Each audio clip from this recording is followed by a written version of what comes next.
Aloha and welcome, folks. Today is Sunday. You got Aniela here, and I'm a coach with the Be With Your Twin Flame program. I hope you all are out there doing well today. We have something today that we're going to be talking about that's been sort of in a series of things that I like to bring up about helping people to understand and resonate where they're at on this twin flame journey. So, just quick recap.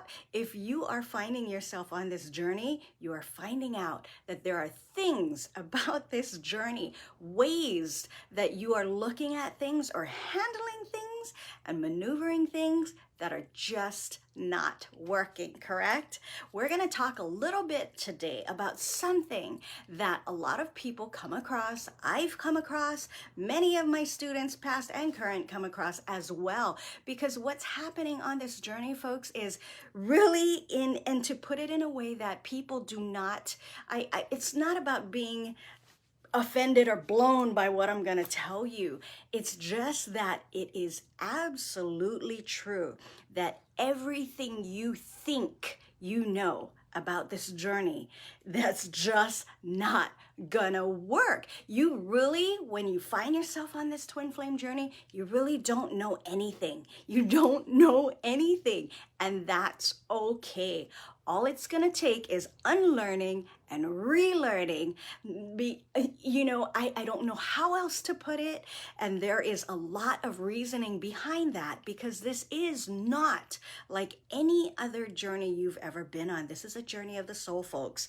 This is a journey of the soul. This was orchestrated by your soul, and once you find you're on this journey, everything you think you know, I don't mean no offense or anything, none of your education, your formal education, none of your training, none of your experience is really going to prepare you for this and what's happening. Now, it may seem like it's huge and insurmountable, and as people are probably watching this and going, oh no, Aniela, what do you mean? It's not that way, and we're going to talk about that, because there are ways you can look at it that's really going to help you shift, regardless if you learn anything else or not, or if you even are in a place that you're open to learning about what this is. It's going to be about unlearning. Now, we're talking today about knowing that there is no right or no wrong. Now, folks, when we're talking about that, a lot of times people tend to kind of go on this journey. They're finding it can be like this with other things in life as well. And they're finding like, I am just not equipped. And the first thing that they start thinking and believing is that they're doing something wrong. I'm going to tell you something right now. Now, we can have people taking classes, and I'm just talking in general. Think about yourself when you were a student in grade school and you started learning how to do something, and you start asking yourself, am I doing this right? Am I doing this wrong? And you find out, that's, even though it doesn't look like something or a result that you're looking for or anything of that nature, you find out from your teacher that no, you're fine. You're doing okay. So it's this judgment that we have of right or wrong that really comes down to judging things as good or as bad. Now, when we are looking at everything that way, is it good? Is it bad? It will come in the shape of, is it right or is it wrong as well? And when we say there is no right or wrong, folks, it is absolutely true in the absolute purest forms.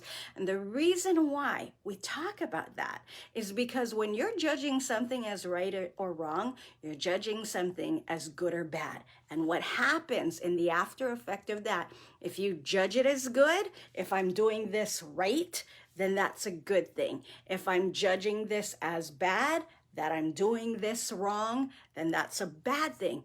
They will make you either feel good or bad. They will make you feel either good or bad. So now, if you can understand that little gist of it, it will take you to another level of understanding and resonating that there really is no good or bad. Why?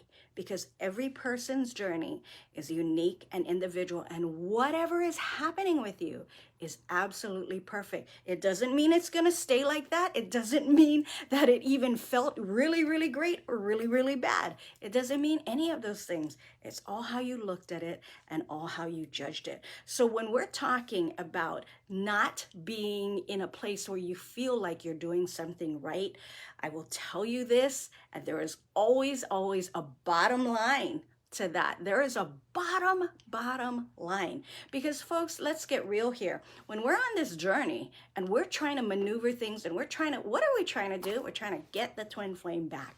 Bottom line, we believe and we full on feel that if this person came back into my life, everything would be hunky-dory, all bets off, everything would be great, I'll live happily. Everybody believes that. Everybody thinks that.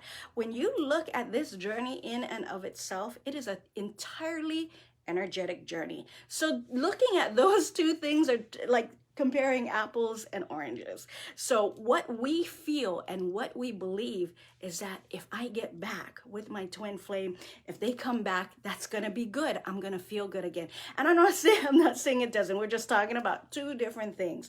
What I do want to stress here is what happens when you start judging things as good or bad. There was always an intent. If I'm good or bad, right or wrong, am I doing this right or wrong? A lot of you are out there on internet land searching. They're telling you to do meditations. They're telling you to say these little prayers. They're telling you to wish good on your TF. They're telling you all these things that's going to make you feel good. It's going to make you feel good. So you judge it as good, and you're going to feel good for a little bit, of course. But definitely when the energy starts to come down, you find yourself back here. And that's where you start going, am I doing something wrong? Am I doing this right? Why? Because if I was doing it right, I'd feel better and the TF would come back, right? That's typically what people believe.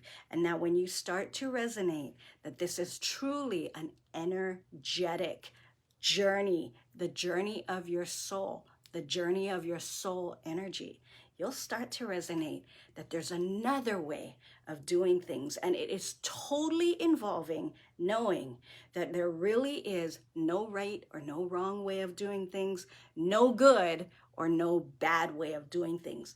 Everything is either on this journey, am I doing something that's going to feed the energy and push out and push my twin flame further away?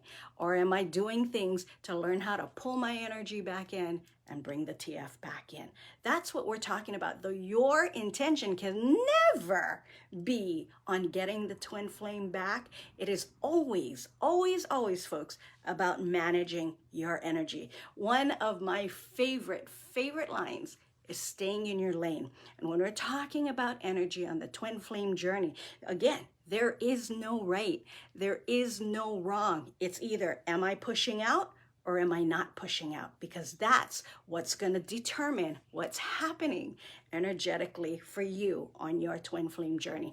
Now, a lot of people, they will just rebuke that. They will, no, she doesn't know what she's talking about. I totally get it. Where you're coming from, I totally get what you're going to see in that outlook. I totally get it. Now, looking at it, if you can relate it to one thing, it's the absolute instant, and I say instant, folks, relief that if I'm not doing anything wrong, it's okay. Everything is okay. Everything is perfect. People don't want to believe that. When I tell that to my students, they're like, no, I must be doing something wrong. You know, I feel like shit, the TF hasn't come back in. It doesn't matter. If you are in the place coming from knowing there's no good or bad, there's no right or wrong, it's all how I look at it, you'll be able to shift. You will be able to shift just in that alone. And people are like, what do you mean? Think about it. Think about that example I gave you a little bit earlier. You know, we're going through, or you're making a recipe, or you're watching, you know, Joanna Gaines make something on one of her her wonderful videos that I love to watch.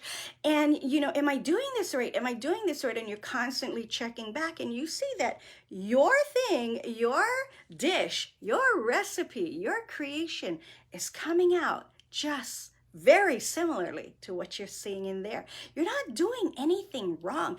And what happens when you find out I'm not doing anything wrong? When Aniela finds out she's not doing anything wrong, whew, okay, that's how it's supposed to be?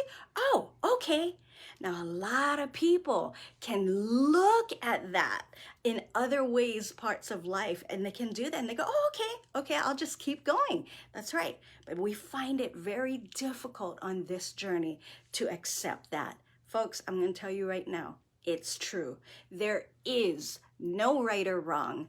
There is no good or bad. When you start learning how to not judge those, and this is what you learn when you start learning how to balance your fear-based energy, you will start to shift in ways that you would not believe possible. True story, truth right there. Because on this journey, again, it's not about right or wrong. It's not about good or bad. It is about, am I pushing my energy out or am I pulling it in? When I push my energy out, I push the TF away. When I pull it in, I learn to focus on me, which is the only way you can ever be in a lasting physical relating experience with your TF. So if that's you, folks, you might want to go ahead and click on the link below and talk to one of our clarity coaches. Alrighty, hope that helps you all, that instant relief. You are not doing anything wrong. There is no wrong, folks. But if you want to learn how to pull that energy in and stop pushing out, go ahead, click on that link. Have a wonderful Sunday. God bless all of you. Ahui ho. Malama pono. We'll see you all again soon. Bye, everybody.